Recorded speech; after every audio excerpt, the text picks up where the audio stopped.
Palabra de campo. Información, entrevistas, todo sobre el mundo rural y los agronegocios. Palabra de campo con Daniel Aprile.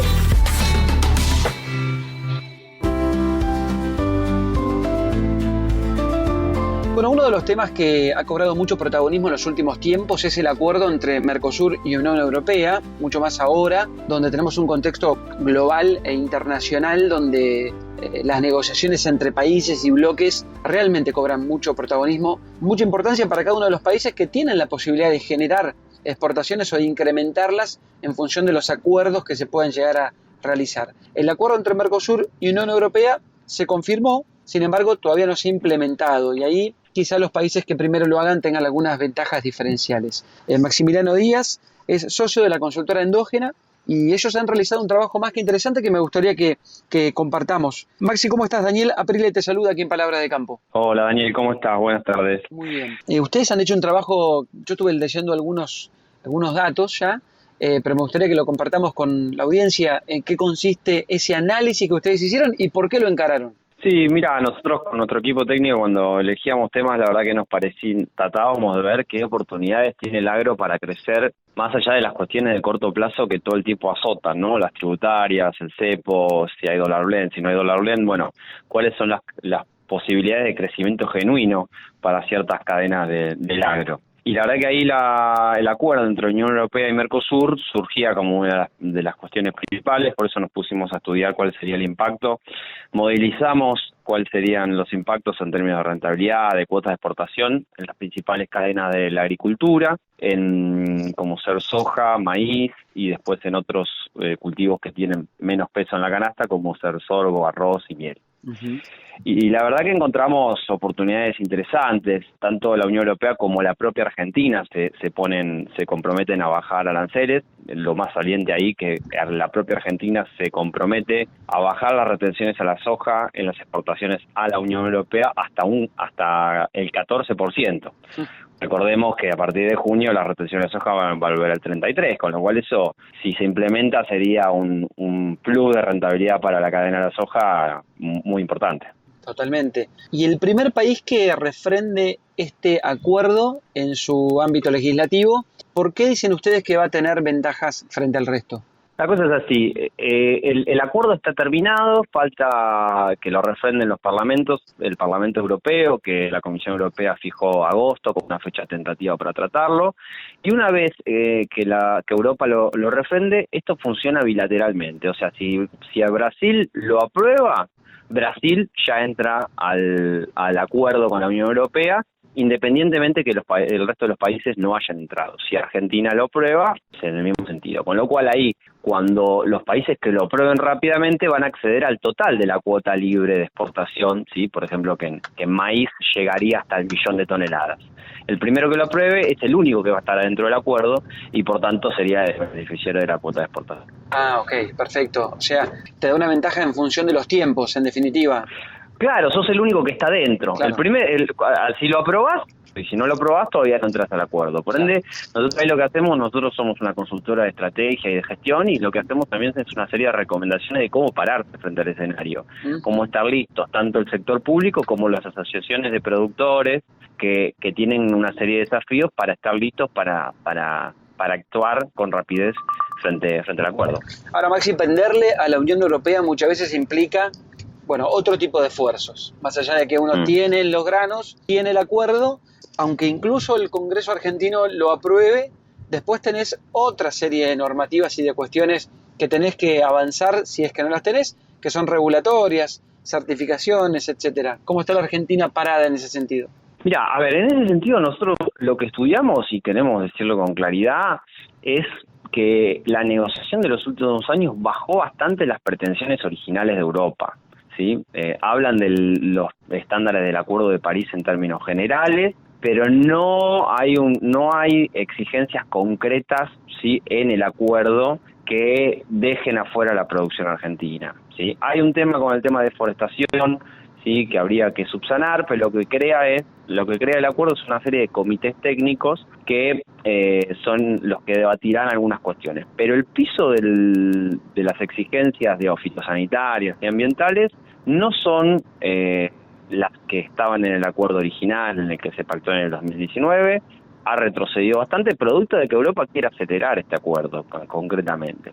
Entonces ahí nosotros vemos dos cosas. Primero, ver la letra chica porque no estamos tan lejos de lo que exige, y por otro lado, estar muy atentos y muy preparados para, una vez que se creen esos comités, poder estar dando la discusión técnica, ¿sí?, tanto del sector productivo como del sector público, para que sea en beneficio de los productores argentinos, que ya tienen a la sustentabilidad como un eje de trabajo.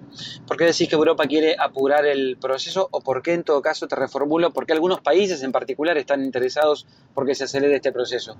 Porque no todos piensan igual. La guerra global, la guerra comercial global hace que Europa necesite cada vez más una calle de salida para también ellos vender sus productos.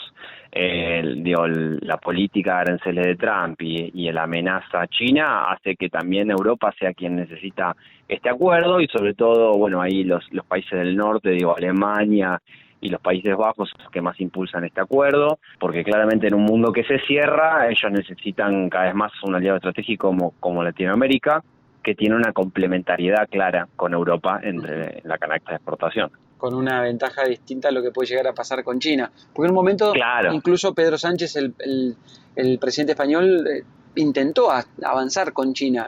No todos los países están de acuerdo, por eso te mencionaba esto recién, pero China no se complementaría como si se complementa nuestra región. Exactamente.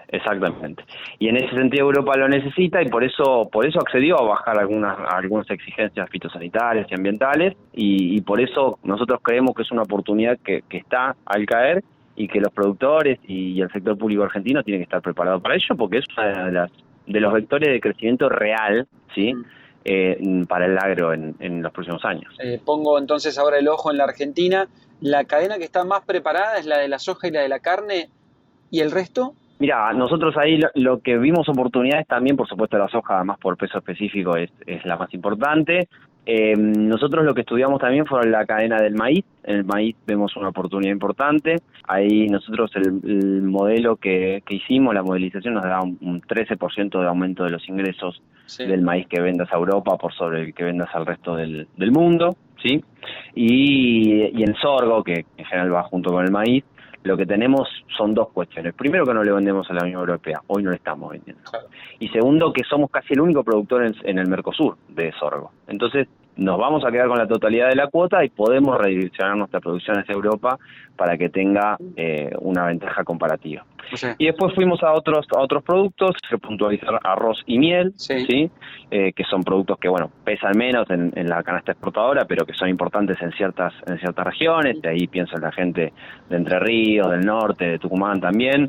Ahí también hay una oportunidad. Nosotros en arroz nos da un 4% más de rentabilidad neta para el arroz exportado a la Unión Europea, ¿sí? Baja de 14 a 0 el arancel, es una baja importante.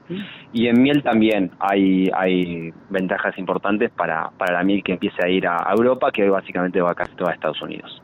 Claro, ¿en miel? En miel también baja a 0 el arancel, ¿sí?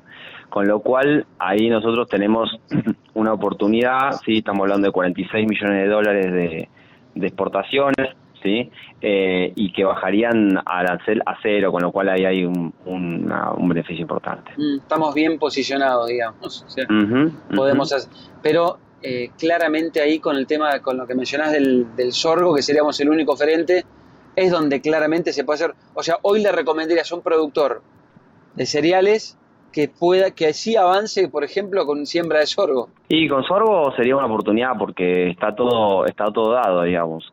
Porque además no habría que ni siquiera pensar en producir más, ¿sí? Por supuesto, si producís más tenés mejor capacidad, pero habría que simplemente, por ejemplo, a nivel de asociaciones y de exportadoras, habría que redireccionar la venta de los principales destinos que hoy tienen hacia Europa. Claro. Y con eso ya tendrías una ventaja comparativa. Maxi, excelente. Salvo que quieras agregar algo, la verdad que me parece muy, muy interesante el informe que hicieron y muy oportuno además, porque en este contexto en el que muchos bloques y países están redefiniendo estrategias comerciales. Bueno, si la Argentina toma las riendas de este asunto y da un paso hacia adelante, bueno, quizá pueda capturar esta suerte, digamos, de ser el primero y de tener más posibilidades. Siempre el que pega primero pega 2 veces, así que... Pega 2 veces, sí. Y además si pega primero Brasil hay que hacerlo inmediatamente, porque si no, no vamos a pasar a perder la cuota de exportación esta que podemos tener. Claro. No, yo simplemente para terminar, Sí. nosotros esto que te digo, por supuesto, es una super síntesis de toda una serie de informes más largos que tenemos disponibles. Los pueden encontrar en nuestras redes sociales, en Endógena Consultora, y bueno, ahí van a poder acceder a mucha más información de la que hoy te estoy pudiendo dar. Gracias, Maxi, por la charla. Bueno, Muchas Daniel. gracias. Un abrazo Gracias. grande. Hasta luego. Maximiliano Díaz, socio de la consultora Endógena.